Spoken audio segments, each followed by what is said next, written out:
apa tak starting.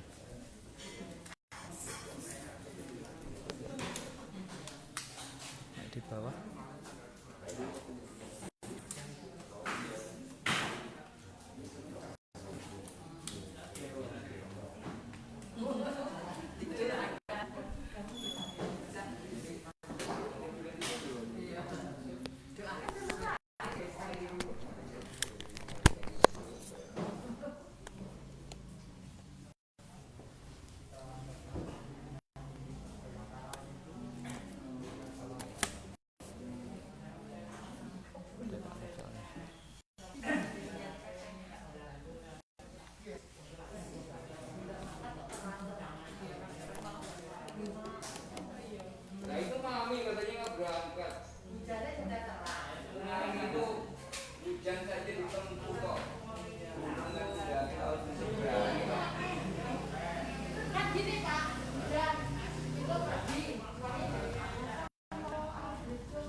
Ya, ada yang sini ya.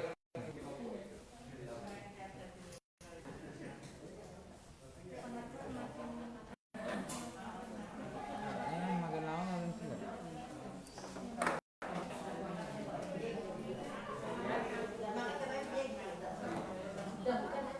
Itu kira adalah gelap.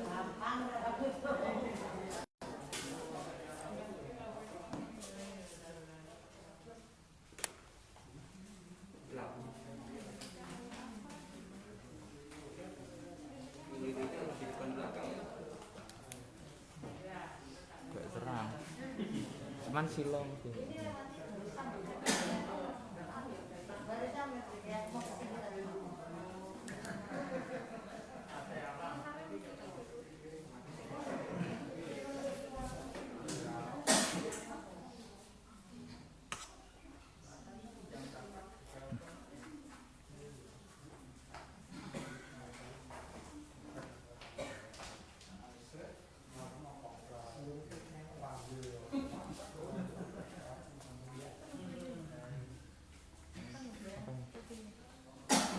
Tinggal dua.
jemaat yang dikasihi Tuhan. Shalom.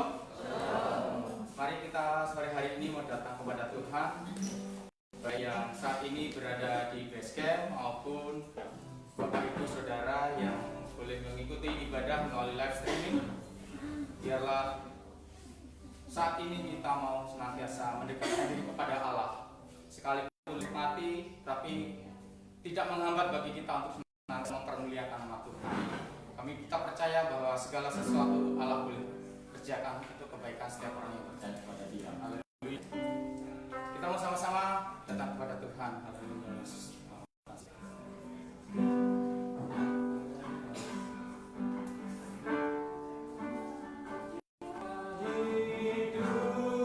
Hidup pada hari esok.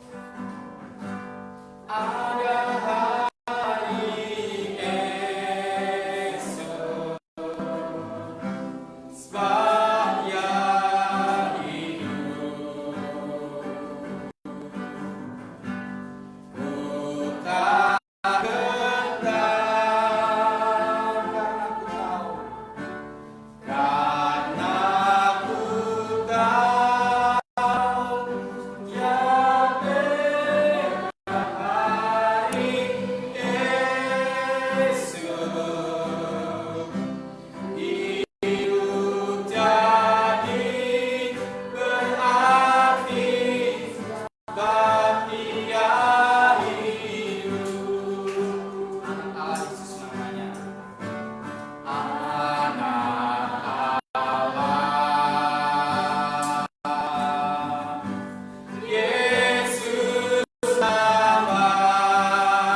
sebab Dia hidup ada hari esok, sebab Dia bangkit dari kita, Dia telah menang dari maut.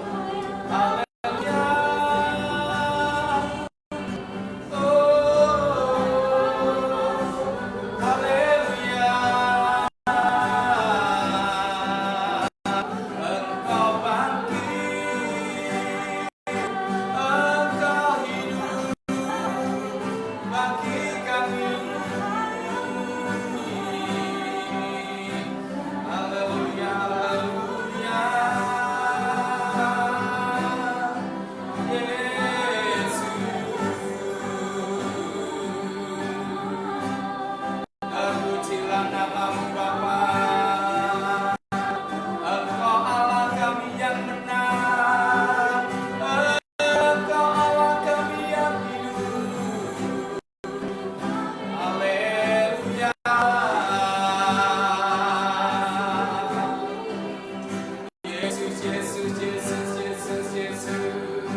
Bapa kami di surga, kami sembah dalam nama Yesus Kristus Tuhan.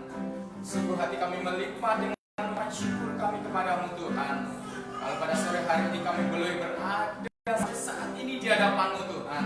Inilah kami Tuhan, umatmu, hamba-hambamu yang rindu senantiasa mempermuliakan Engkau Tuhan.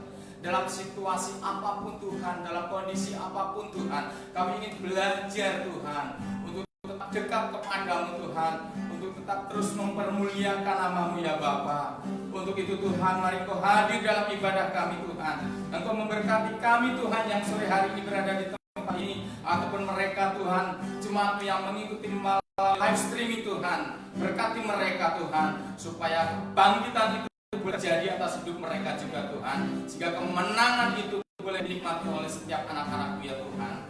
Terima kasih Tuhan kami Yesus Kristus. Terima kasih Bapak. Menyerahkan ibadah kami awal sampai akhir hanya di dalam nama Yesus Kristus Tuhan. Haleluya, haleluya, amin. Mulia sembah Raja Mulia. Mari kita akan bangkit berdiri.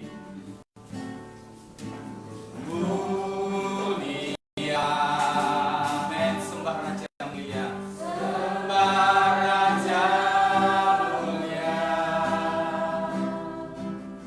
Bagi Yesus puji hormat dan kuasa.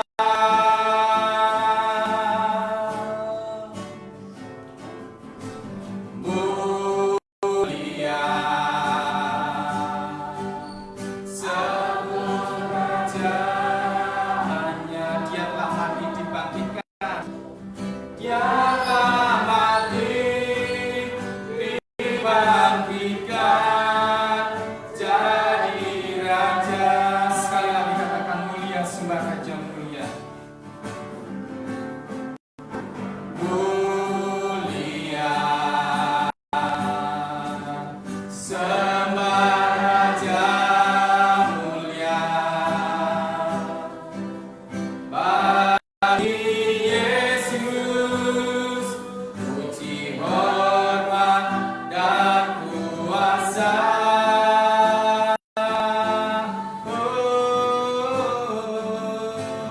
Mulia agung kerajaannya. Dia telah mati dibangkitkan jadi raja. Dipuji, ditinggikan namanya Yesus. Hormat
baik bagi kami. Engkau rela bagi kami. Engkau berkorban bagi kami. Haleluya, haleluya, haleluya, haleluya.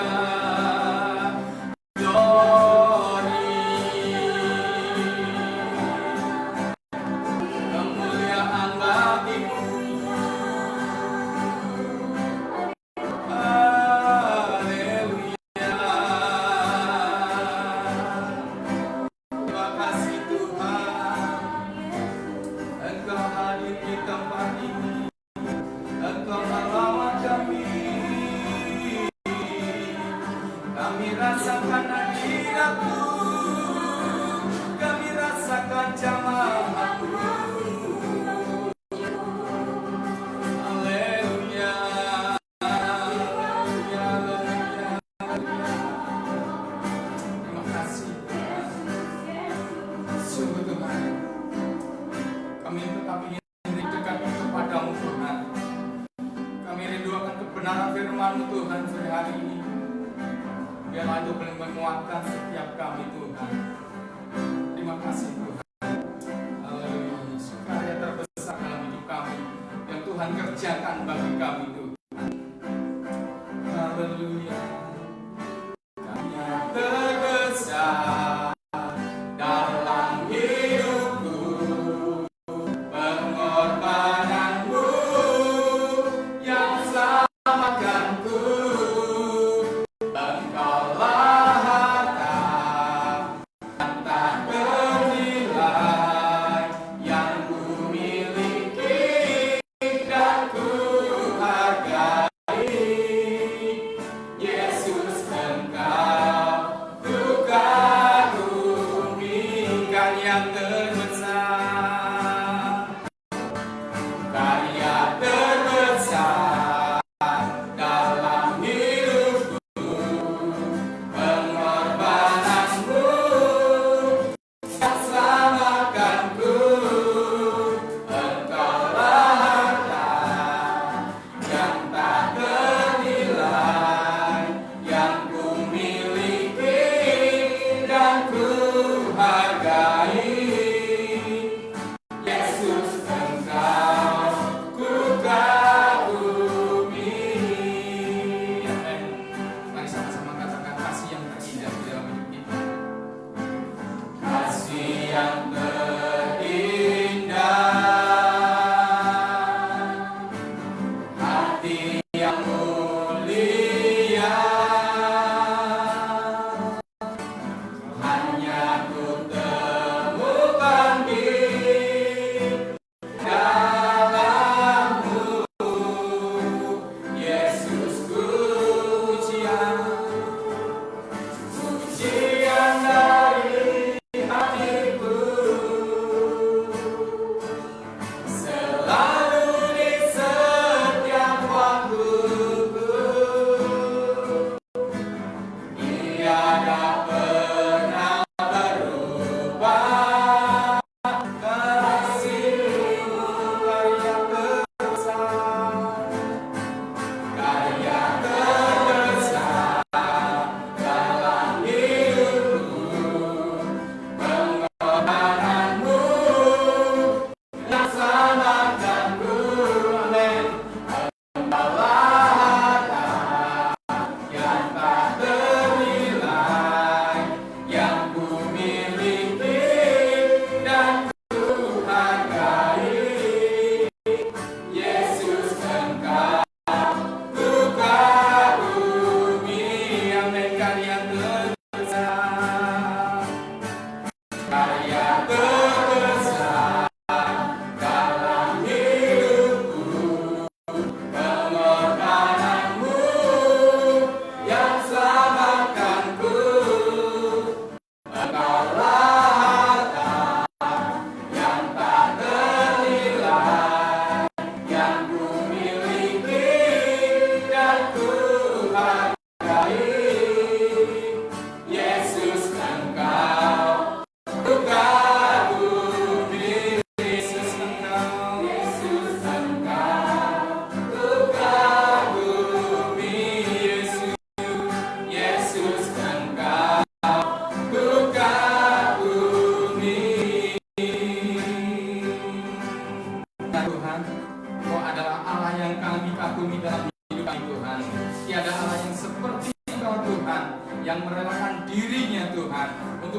segenap dosa-dosa kami Tuhan.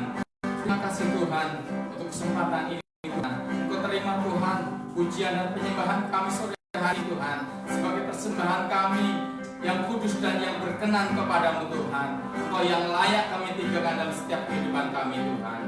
Terima kasih Tuhan Yesus. Kalau sebentar kami akan menikmati firman-Mu Tuhan. Urapi hamba-Mu Tuhan, pakai hamba-Mu secara luar biasa, perlengkapi dengan firman Allah, supaya setiap firman-Mu ini Tuhan boleh menjadi kekuatan dalam tubuh kami Tuhan, boleh bertumbuh dalam iman kami Tuhan, sehingga iman kami boleh berbuah, menghasilkan buah-buah yang manis bagi kemuliaan nama Tuhan. Terima kasih Yesus. Di dalam nama Yesus Kristus Tuhan, siap terima firman-Mu, dan kami berdoa. Haleluya, haleluya. Amin.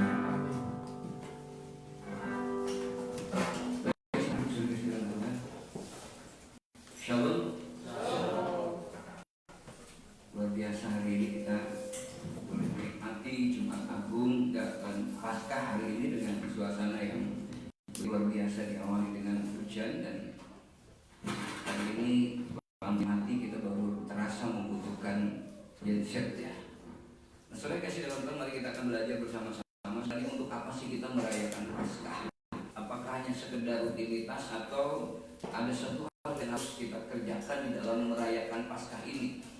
Saudara, kalau belajar pada kenyataan ketika kebanyakan merayakan Paskah, sepertinya itu menjadi sebuah rutinitas saja.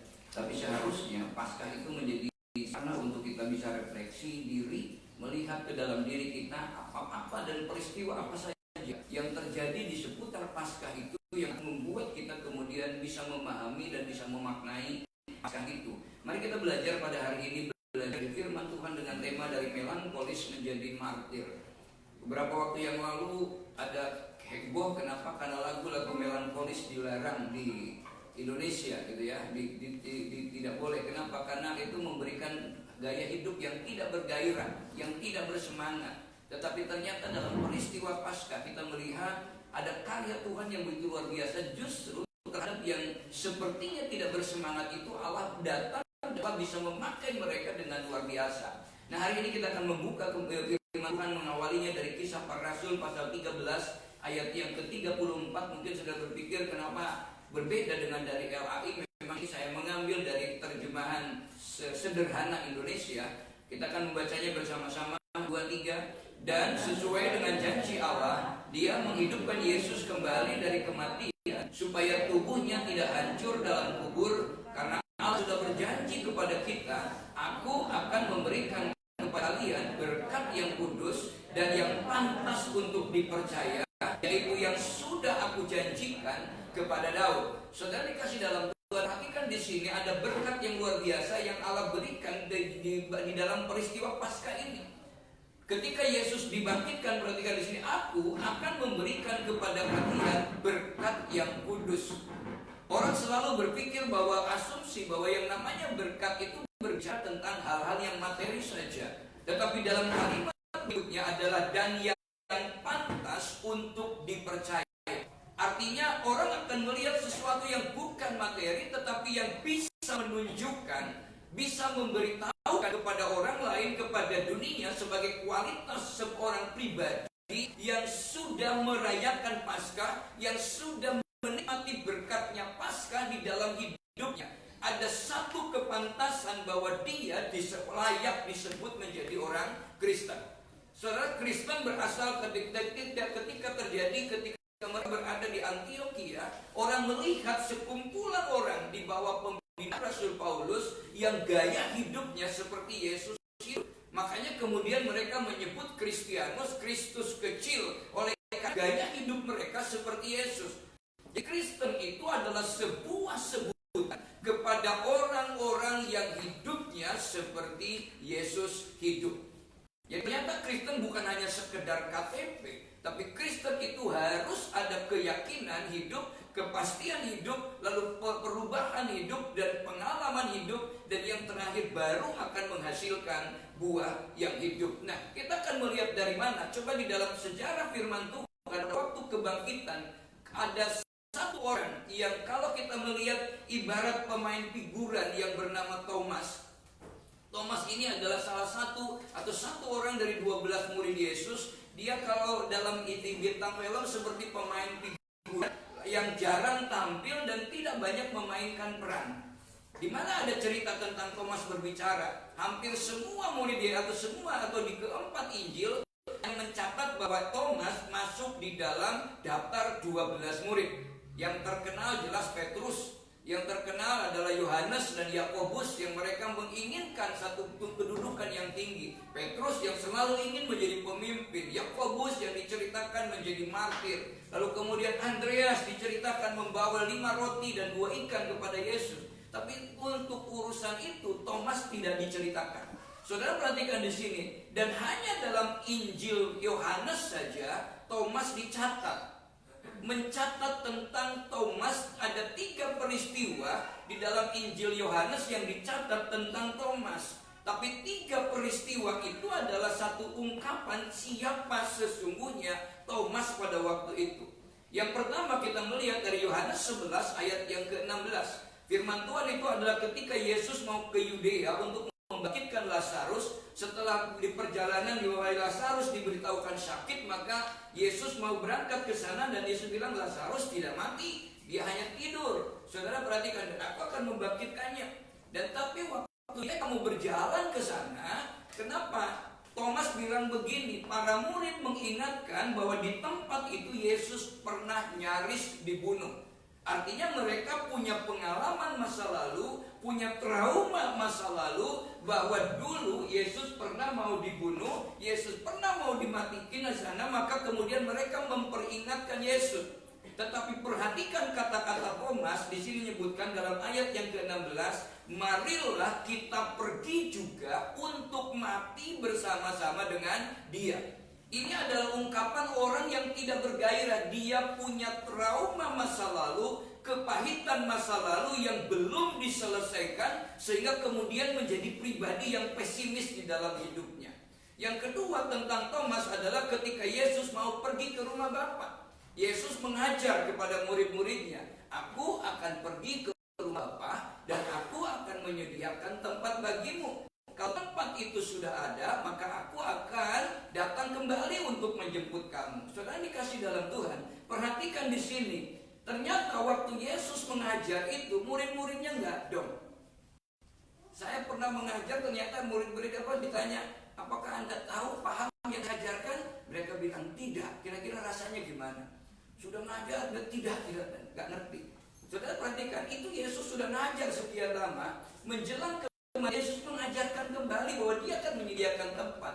Lah kok bisa-bisanya Thomas dalam Yohanes 4 ayat yang ke-5 berkata, Tuhan, kami tidak tahu kemana Engkau pergi. Jadi bagaimana kami tahu jalan ke situ? Ini kan pertanyaan yang gak nyambung. Kenapa? Karena Yesus bilang begini, Yesus tidak menyuruh muridnya pergi ke rumah yang mau disediakan, tapi Yesus katakan, aku akan pergi menyediakan tempat, dan kalau tempat itu sudah ada, aku akan datang kembali. Ada nggak di situ perkataan Yesus, kamu besok datang ke tempat itu? Kan nggak ada. Aku akan datang menjemput kamu. Jadi ternyata Thomas itu bukan hanya sekedar punya trauma masa lalu, mungkin dia menjadi orang yang sering bengong. Ya kayak orang di gereja itu loh, kalau lagi duduk dengar firman kelihatannya hadap ke depan tapi pikirannya kemana-mana. Iya kan? Atau mungkin aktif yang lain, begitu terakhirnya ada amin, sudah ada gitu. Sudah berarti nggak, padahal nggak ada aminnya. Bilang di sini enggak ya, yang di rumah nggak tahu juga yang lagi live streaming. Karena sekarang mendengar firman kan juga live streaming, bisa sambil masak, bisa sambil yang lain. Saudara perhatikan, ini kita sering terjadi. Diajar berulang-ulang tapi nggak ngerti. Thomas itu begitu, kata Yesus, aku akan datang kembali. Kok bisa dia ngomong begini? Tuhan, perhatikan, kami tidak tahu kemana Engkau pergi. Jadi bagaimana kami tahu jalan ke sana? Yesus bilang, ini orang aneh. Bukan kamu yang akan ke sana, tapi aku yang akan menjemput kamu. Sudah perhatikan, ini banyak orang sekarang. Kenapa? Karena punya kepahitan, dia mungkin ada satu pribadi yang belum beres dengan dirinya. Ada banyak orang ingin merubah dunia, ingin merubah keadaan, tapi dirinya sendiri belum beres terhadap dirinya. Yang ketiga, Yohanes atau Thomas ini adalah ketika suatu kali, maka ketika mereka sedang berkumpul bersama-sama, ternyata Thomas tidak ada di situ. Karena dia menjadi orang yang minder. Orang yang underestimate terhadap dirinya, tidak punya kepercayaan diri terhadap dirinya, maka dia menjadi minder. Kenapa? Thomas tidak mau kumpul dengan teman-temannya. Kalau orang itu sudah minder, orang itu kemudian kepahitan, maka biasanya memisahkan diri dari kelompoknya. Dia kemudian menyendiri. Kenapa? Dia menjadi orang yang kecewa juga mungkin Tuhan. Kenapa? Dia bingung, menjadi hidup enggan, mati tidak mau. Mau ikut di situ nanti dapat apa? Wong Yesus mati. Tapi mau kembali ke kampung halamannya, ikut bersama-sama dengan keluarganya, dia sudah malu juga. Jadi sebenarnya dia sedang berada dalam posisi yang bimbang, ya, yang tidak nyaman. Saudara yang dikasih di dalam Tuhan, maka ketika kemudian diberitahu oleh murid-muridnya, Tom, kami sudah melihat Yesus loh. Yesus datang loh waktu kita kumpul di sini. Thomas tidak percaya.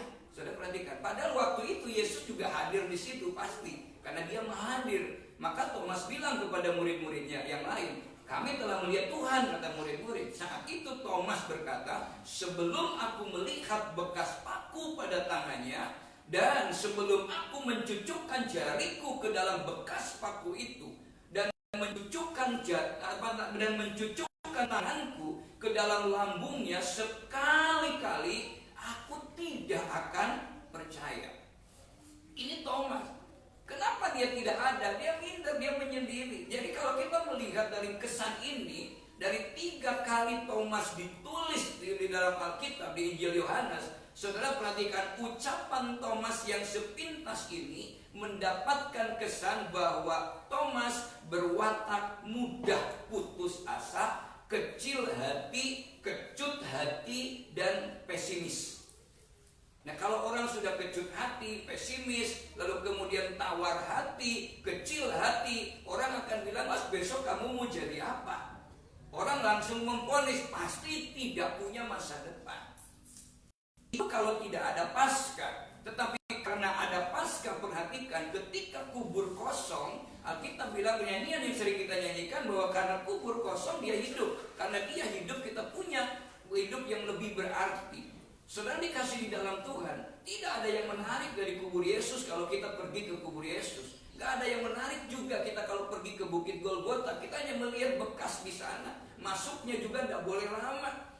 Tapi perhatikan di sini, Thomas menyendiri dan tidak berkumpul dengan murid-murid yang lain. Itu memberikan kesan, menegaskan kesan bahwa Thomas kecil hati, Thomas sedang putus asa, Thomas sedang pesimis, Thomas sedang kecut hati.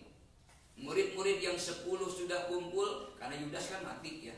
Satu-satunya murid Yesus yang bukan orang Galilea itu Yudas, dan dia yang mati menjual ke imam-imam. Saudara perhatikan di sini, Thomas ternyata menyendiri. Nah, dari situlah bahwa kalau kita belajar menurut teori Galenus, bahwa Thomas bisa dikelompokkan pada golongan melankolis. Orang yang kecil hati, orang yang kecut hati, orang yang pesimis, orang yang mudah putus asa. Dia tidak berani bergerak maju, hanya setiap mau melakukan sesuatu selalu gojak-gajek, selalu tidak punya antusiasme. Nah, saudara, mengherankan kemudian adalah bahwa Thomas yang melankolis itu kemudian menjadi seorang pemberani. Makanya kita dari peristiwa Paskah ini bahwa kebangkitan Tuhan membuat segala sesuatunya menjadi mungkin. Kebangkitan Tuhan kalau kita mampu menyelaminya, membuat sesuatunya menjadi mungkin. Kenapa? Karena Tuhan hadir di dalam hidup kita. Tuhan menyertai kita. Dan itu yang terjadi kepada Thomas. Dia menjadi seorang pemberani di dalam memberitakan Injil. Bahkan dia menjadi salah seorang martir Tuhan. Bahwa murid-murid Yesus yang lain semua jadi martir kecuali Yohanes saja yang kemudian dibuang ke Pulau Patmos. Saudara, menurut buku sejarah gereja, hebatnya Tuhan mengubah Yohanes, yang mengubah Thomas yang dari melankolis menjadi pemberani. Karya Eusebius pada tahun abad keempat. Saudara, Thomas menjadi perintis pekabaran Injil sampai ke kerajaan Parsia di wilayah Irak dan Iran sekarang. Dari Yerusalem sampai ke sana. Bahkan kalau kita belajar juga menurut tradisi gereja India, Thomaslah yang pertama kali memberitakan Injil ke India Selatan, wilayah Malabar, wilayah Travancore, sehingga kemudian lahirlah gereja Mar Thomas dan menjadi martir dan dimakamkan di Milapore dekat Madras. Perhatikan, orang yang menyendiri, orang yang kecil hati, orang yang kecut hati, orang yang pesimis itu kemudian berkat peristiwa Paskah diubah menjadi orang yang berani, orang yang antusias, orang yang luar biasa dipakai oleh Tuhan. Perhatikan, berarti demikian kalau kita merayakan Paskah harusnya ada dampak di dalam hidup kita dan kehidupan kita dengan kondisi seperti hari-hari ini. Ada pandemi COVID yang belum selesai sampai hari ini. Bagi orang yang percaya, peristiwa Paskah yang kita peringati pada hari ini memberikan jaminan bahwa kita tetap punya masa depan yang penuh dengan pengharapan. Kita tetap punya masa depan yang ceria, masa depan yang cerah. Sebab Yesus tidak pernah mencabut janjinya. Aku akan membawa engkau, perhatikan kata Tuhan, aku memberikan masa depan yang penuh dengan pengharapan kepada kita. Nah, apa yang harus dilakukan kemudian terhadap Thomas ini? Saudara kasih dalam Tuhan, inilah mengherankan bahwa Thomas yang kecil hati, yang kecut hati dapat melakukan perkara yang besar. Apakah ini karena disebabkan oleh perkembangan dan perubahan wataknya? Bukan. Ya, saudara perhatikan, bukan oleh karena wataknya yang berubah, tidak. Orang sulit merubah karakter yang seperti itu kalau bukan dirubah oleh Roh Kudus. Roh Kuduslah yang sanggup mengubahnya. Tidak diragukan lagi bahwa kebangkitan Yesus telah menimbulkan pengaruh yang radikal di dalam kehidupan Thomas. Jadi jangan heran kalau hari ini kita berada di tempat ini bukan satu kebetulan. Allah sedang membangun kita, mengajar kita untuk menjadi pribadi yang radikal di dalam Tuhan. Dalam kondisi radikal dengan pengertian dari kata radix, artinya sangat dalam, mendasar. Mulai pemahaman yang mendalam, perubahan yang mendalam di dalam hidup kita, bahwa Paskah memberikan kepastian kepada kita. Saudara kasih dalam Tuhan, dari kecil hati dibangkitkan semangat hidupnya menjadi pribadi yang berbesar hati. Dari yang tidak pemberani menjadi pemberani, dari yang pesimis menjadi yang optimis. Dan kalau orang sudah optimis, pasti hatinya juga gembira. Dan firman Tuhan mengatakan hati yang gembira itu adalah obat yang manjur. Saudara perhatikan di sini, apa resepnya yang membuat kemudian Thomas berubah? Saudara dikasih dalam Tuhan, yang membuat berubah itu adalah ketika selesai Thomas berbicara, aku nggak percaya. Waktu Thomas bilang aku nggak percaya, apakah Yesus nggak ada? Secara jasmani waktu itu Yesus nggak kelihatan. Kenapa? Karena dia sudah wujud dari manusia atau dari tubuh kebangkitannya. Mereka terkunci tapi Yesus hadir di situ. Ketakutan yang luar biasa. Saudara dikasih dalam Tuhan, bukan hanya kepada Thomas perubahan yang terjadi, kepada orang yang keluar ke Betania, dia juga diubahkan dengan luar biasa. Waktu Thomas berkata, aku tidak percaya. Tapi suatu kali Yesus datang kepada itu, Tom, lihat tanganku, lihat lambungku, ayo cucukkan sekarang, ayo sekarang masukkan ke lambungku. Pada waktu itulah Thomas bilang kepada Tuhan, ya Tuhanku, ya Allahku, ya Tuhanku dan aku. Ini perkataan yang sangat simpel, sangat pendek, ya Tuhanku, ya Allahku, tapi mampu mengubah karakter dari Thomas yang begitu luar biasa. Saat itu juga Thomas diubahkan. Saudara, ini adalah pengakuan iman yang begitu dahsyat, yang sangat pendek waktu itu. Waktu dia mengucapkan ya Tuhanku, ya Allahku, tanpa disadari bahwa Thomas sedang melakukan pengakuan iman yang begitu dahsyat. Sekarang kan pengakuan imannya panjang. Ada yang masih ingat pengakuan iman? GBI punya 14 ya, dibacakan. Kadang-kadang selesai doa di belakangnya pengakuan iman rasuli gitu ya. Gitu ya, selesai pengakuan dia menyebutkannya. Aku percaya terhadap gereja yang kudus dan am. Percaya yang kudus dan am, tapi antar gereja nggak rukun juga ya. Saudara yang kasih dalam Tuhan, perhatikan. Jangan antar gereja, antar satu sinode aja kadang nggak rukun juga. Jangan satu sinode antar satu gereja saja kadang nggak rukun juga. Saudara yang dikasih dalam Tuhan, kenapa? Thomas sedang mengucapkan zaman gereja purba, mengucapkan pengakuan iman rasuli itu hanya satu kalimat saja. Kalimatnya apa? Yesus Kristus adalah Tuhan. Itu pengakuannya. Gak panjang-panjang, kita bisa mengungkapkan bersama kan. Coba katakan, Yesus Kristus adalah Tuhan. 2, 3. Yesus Kristus adalah Tuhan. Itu pengakuan. Itu yang diucapkan Thomas, ya Tuhanku dan Allahku. Saudara perhatikan, itu pada waktu gereja purba mengucapkannya begitu. Kenapa? Karena mereka mengakui yang namanya Tuhan. Dari bahasa Yunaninya Kyrios atau Kurios, itu berarti adalah orang yang berkuasa penuh atas segala sesuatu, atas seseorang atau atas seseorang yang adalah miliknya sendiri yang sah.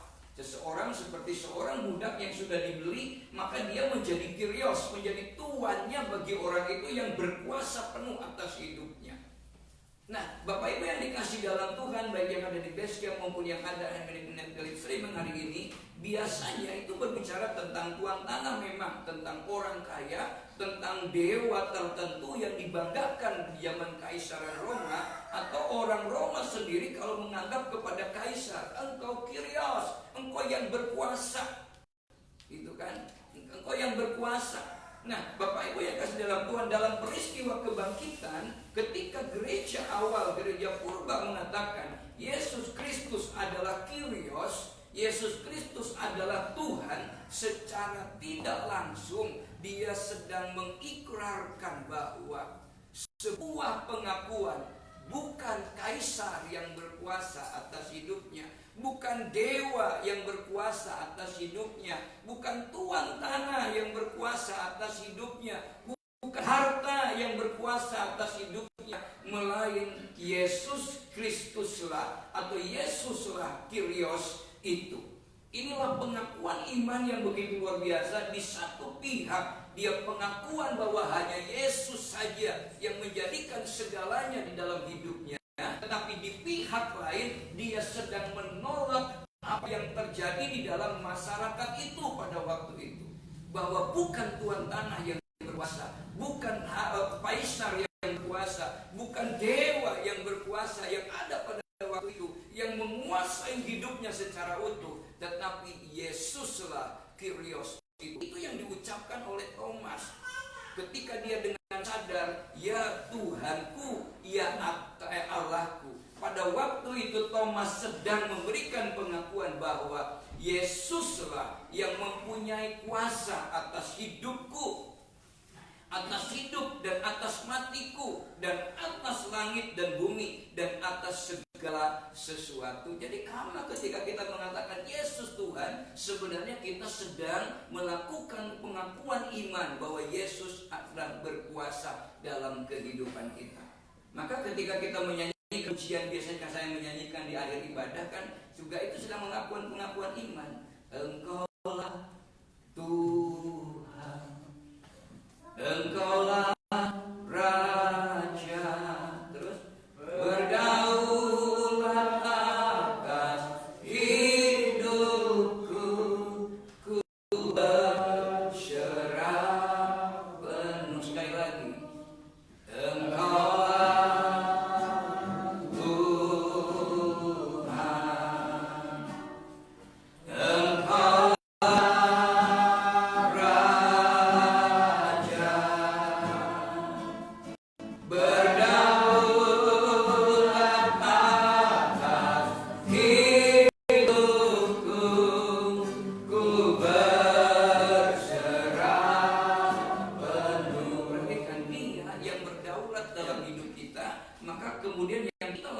tindakannya adalah berserah penuh. Bapak yang dikasih dalam Tuhan Yesus Kristus, sebelum kebangkitan hampir tidak ditulis bahwa Yesus itu Tuhan. Gak lazim waktu itu. Sebelum kebangkitannya Injil jarang menyebut Yesus sebagai Tuhan. Tetapi baru setelah kebangkitan kemudian gelar itu menjadi lazim. Itulah makanya perhatikan, bukan hanya kepada Thomas, Petrus yang menyangkal Yesus 3 kali, tetapi waktu dia menikmati kuasa kebangkitan yang datang dalam kehidupan mereka, besoknya Petrus langsung berkhotbah dengan begitu luar biasa. Dia mengatakan, Allah telah membuat Yesus yang kamu salibkan itu menjadi Tuhan. Bahkan dalam ayat yang ke-12 menyebutkan dan di bawah kolong langit ini tidak ada nama lain yang olehnya kamu bisa diselamatkan. Itu satu pengungkapan. Dan setelah itu dia masuk penjara. Perhatikan, kemarin jangan masuk penjara, ketemu hamba imam besar saja dia ketakutan. Sekarang siap untuk menghadapi itu. Itu kan perubahan yang dahsyat. Jadi aneh kalau orang kemudian sudah menikmati perayaan Jumat Agung, kita sudah ditebus oleh Tuhan, menikmati perayaan Paskah, tapi hidupnya tidak bergairah, hidupnya tidak punya kepastian, hidupnya tidak punya target di masa depan, tidak ada goal dalam kehidupannya. Kenapa dia menjadi kecut hati, kecil hati, tidak bergairah dan pesimis? Ini bukan karakter orang yang menikmati berkat Paskah. Bapak Ibu yang dikasih dalam Tuhan, itulah makanya perhatikan mengapa menjadi lazim, karena oleh kebangkitannya menjadi nyata sebenarnya siapa Yesus itu.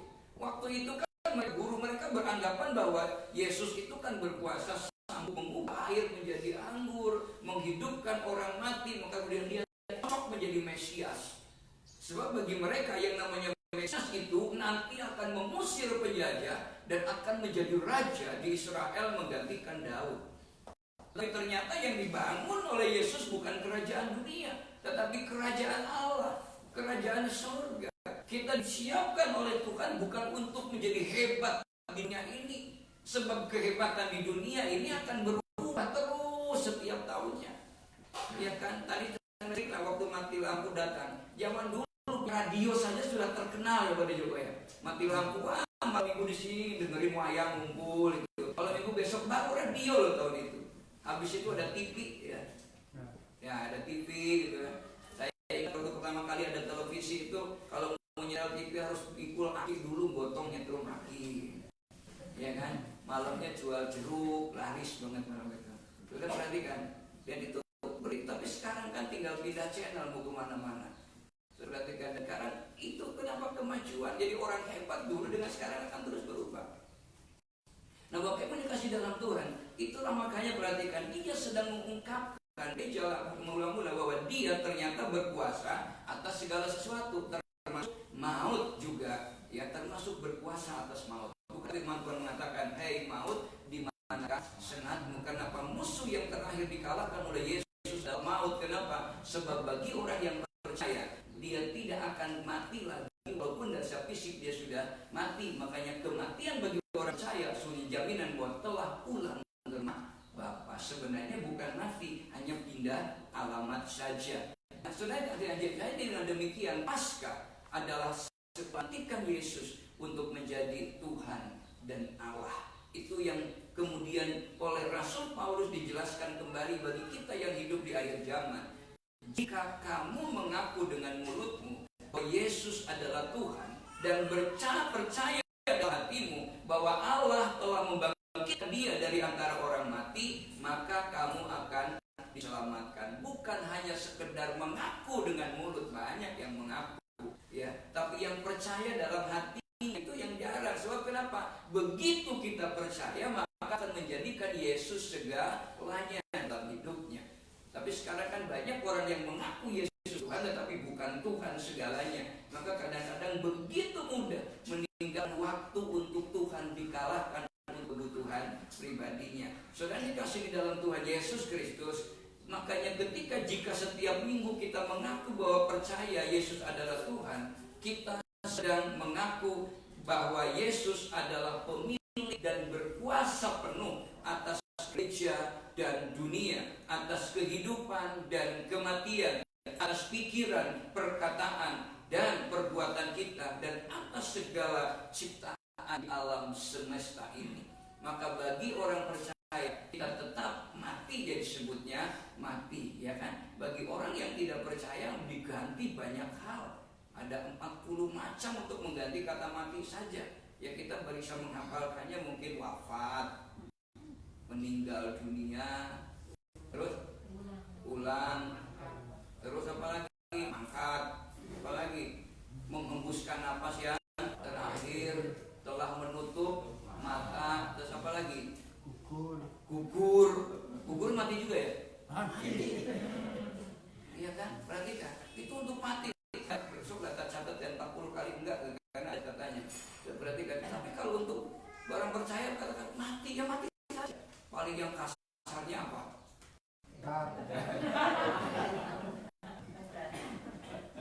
Jawa punya tingkatannya untuk mati juga ada yang kasar.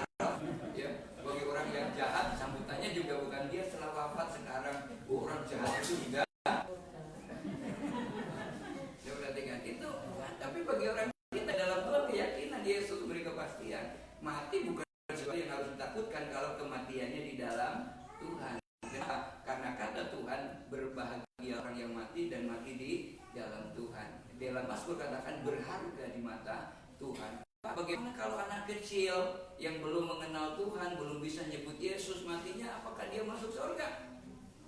Tergantung dari orang tuanya. Kalau orang tuanya mendoakan dia, orang tuanya selalu berada membimbing dia, ya pasti masuk surga. Saya kasih dalam Tuhan. Dan berikutnya yang terakhir adalah percaya ternyata tidak memerlukan bukti.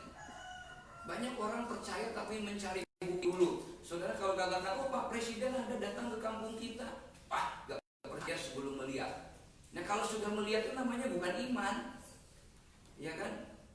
Bukan iman namanya, bukan percaya kalau sudah tahu buktinya.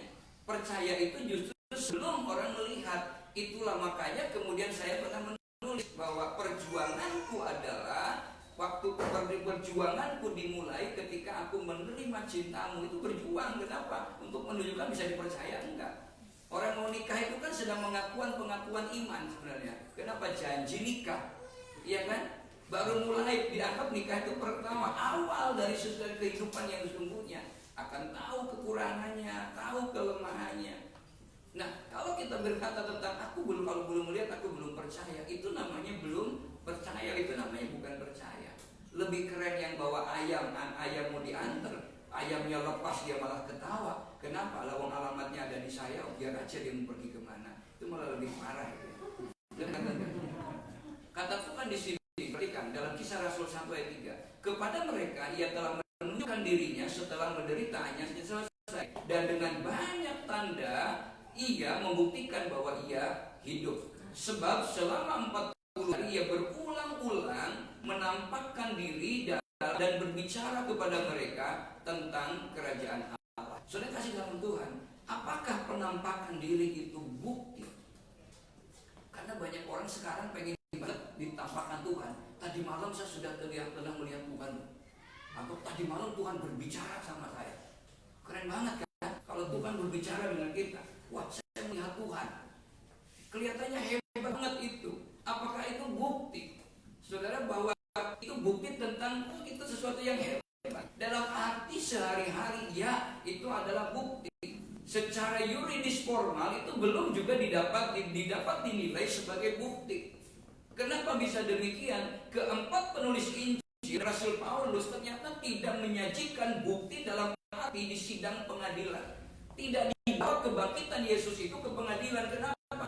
Mereka tidak membutuhkan itu. Yang ditunjukkan oleh Rasul Paulus, yang ditunjukkan oleh penulis kitab Injil, semua di perjanjian baru bukan kepada bukti bahwa mereka telah mendengar suara Tuhan, bukan kepada bukti bahwa mereka telah melihat Tuhan, bukan kepada bukti bahwa dia melihat Yesus, bukan. Tetapi kepada perubahan yang terjadi di dalam hidupnya. Itulah makanya kalau pergi ke kubur Yesus tidak ada keanehan sama sekali. Saudara yang dikasih dalam Tuhan, cuma waktunya memang dipercepat. Nah, perhatikan di sini, ini sesuatu yang luar biasa. Bukan bukti yang ditunjukkan, bukan bukti melainkan tanda dan pengaruh yang ditimbulkan oleh bangkitan itu. Kalau kita menjadi orang Kristen, kita bukti bahwa kita dipimpin oleh Tuhan. Apa buktinya? Jadi orang percaya itu apa buktinya?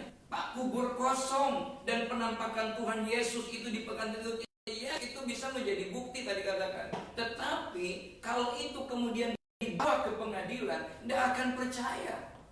Kenapa? Sebelum Yesus bangkit, mereka sudah sidang dulu. Mereka sudah rapat dulu, Matius 28. Mereka sudah mengumpulkan orang-orang dulu. Hei, sini kumpul semua. Kenapa? Kemarin si penyesat itu bilang, hari yang ketiga dia akan bangkit. Nah, sekarang aku kasih uang kamu.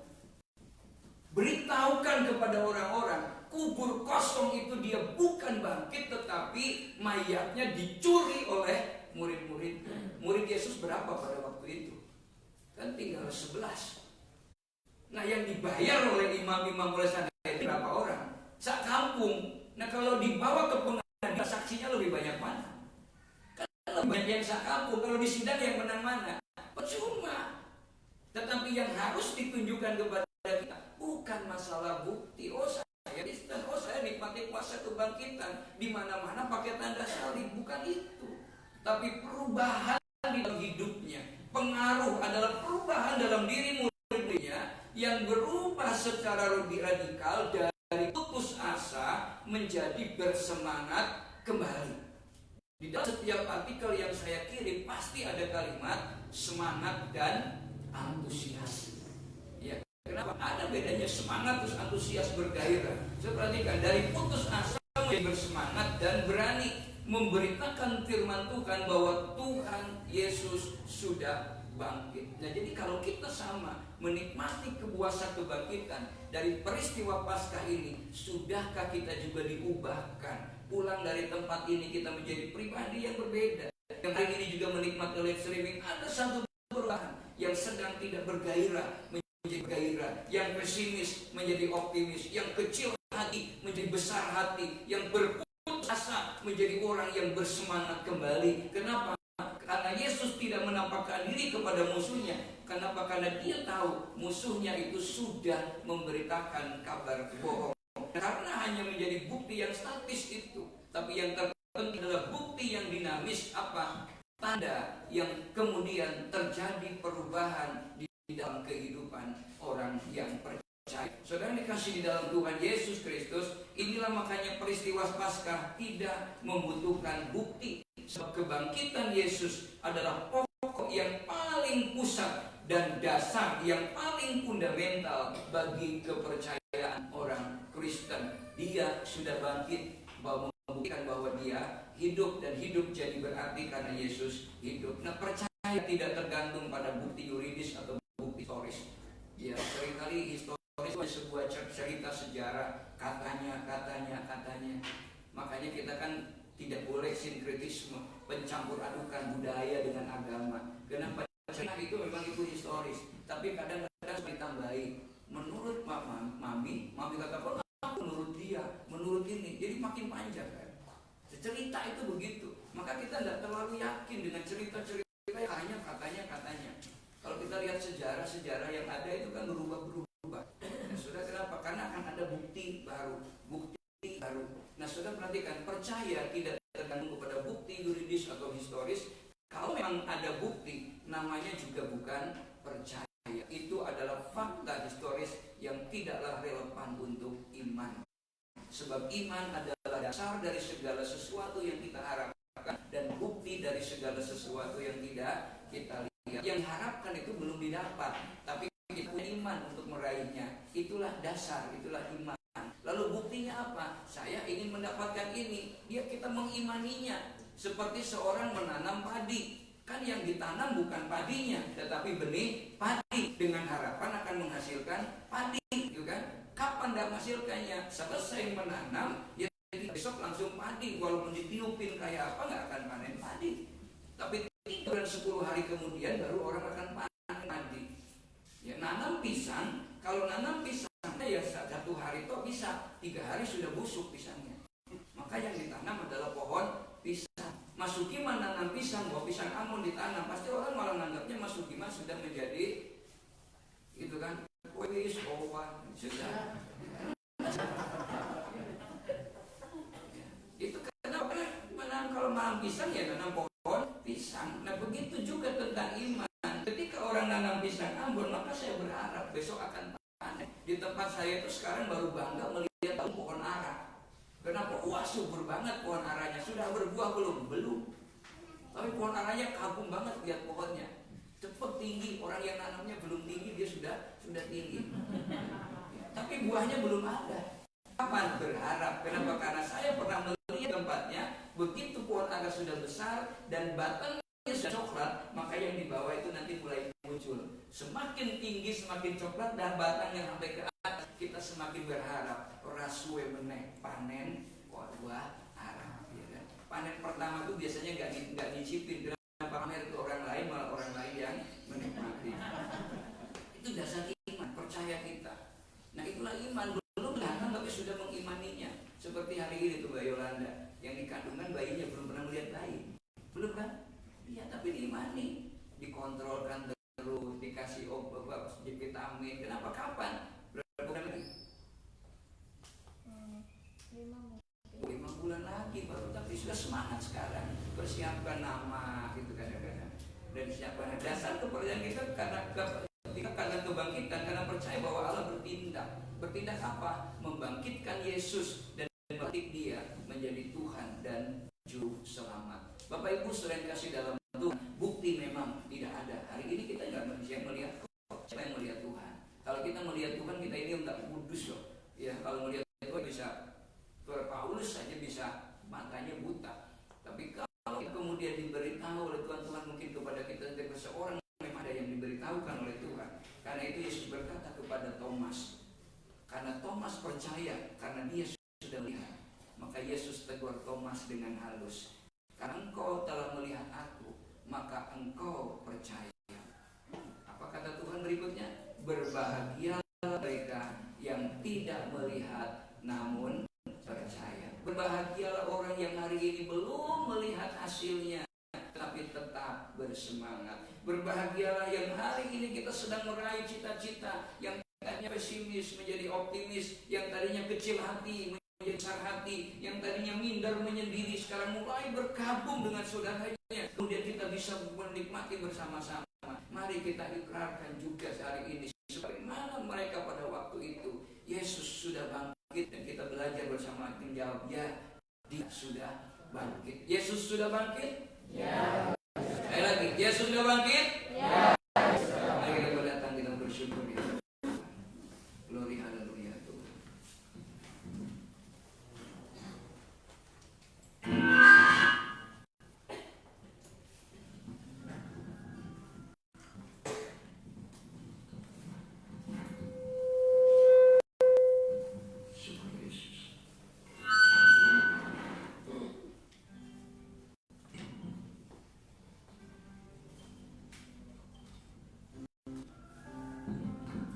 Pujian di hadapan Tuhan.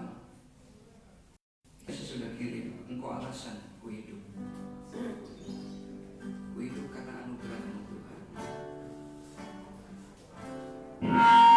Hidup karena anugerah-Mu. Tiada satu pun dapat ku andalkan, semua karena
kesyukuran kami di hadapan pada sore hari ini Tuhan. Baik kami yang ada di base camp maupun yang hari ini menikmati live streaming, bahwa kuasa kebangkitan-Mu yang sanggup mengubahkan kehidupan kami, yang sanggup memberikan kepastian kepada kami, sebagaimana kepada Thomas yang melankolis diubah menjadi martir, yang kecil hati menjadi besar hati, yang minder menjadi pemberani, yang pesimis menjadi optimis. Demikian juga di dalam hidup kami Tuhan. Menghadapi hari-hari mendatang, kami sungguh percaya kuasa kebangkitan-Mu pasti nyata. Kami merindu Tuhan sebagaimana Thomas dipakai Allah untuk menikmati kuasa kebangkitan. Demikian juga kami rindu bahwa hidup kami menggenapi firman-Mu Tuhan. Terpujilah nama-Mu Yesus. Untuk itu Tuhan, jadilah Engkau menjadi pusat di dalam setiap langkah hidup kami. Mulai hari ini kami rindu di dalam apapun yang kami kerjakan, Tuhan yang menuntun kami, Tuhan yang membimbing kami. Karena kami percaya Engkau akan membawa kami ke padang rumput yang hijau, ke air yang tenang untuk menyegarkan jiwa kami. Terima kasih Tuhan, berkati bangsa dan negara kami, berkati pemimpin-pemimpin kami, berkati lingkungan di mana kami berada. Terima kasih Tuhan, kami berdoa bagi saudara kami yang hari ini tidak dapat hadir, yang lemah juga Tuhan kuatkan kembali. Yang sakit jamah dan sembuhkan Tuhan. Yang dalam kelemahan apapun Tuhan Engkau berikan kemampuan, semangat yang baru, bahwa bersama Yesus cakap melakukan perkara yang besar. Terima kasih Tuhan, terpujilah Engkau. Berkati persembahan yang akan kami berikan Tuhan, kuduskan menjadi persembahan yang menyenangkan hati Allah, dan kembalikan berlipat ganda. Terima kasih Tuhan, dalam nama Yesus kami siap untuk menerima berkat Tuhan. Tuhan memberkati Engkau dan melindungi Engkau. Tuhan menghadapkan wajahnya kepada-Mu dan beri Engkau damai sejahtera. Tuhan akan terus memelihara ketika Engkau keluar dan masuk ke dalam rumah. Dimanapun Tuhan tempatkan Engkau, maka di situ ketika kita berpegang kepada firman Tuhan, berkat Abraham, Ishak dan Yakub akan senantiasa ada dalam kehidupan kita. Mulai hari ini sampai Maranatha, Tuhan Yesus datang yang kedua kali. Yang percaya diberkati Tuhan, sama-sama katakan amin. Kita berkati, kita bersyukur, dan kita jumpa kembali hari Rabu.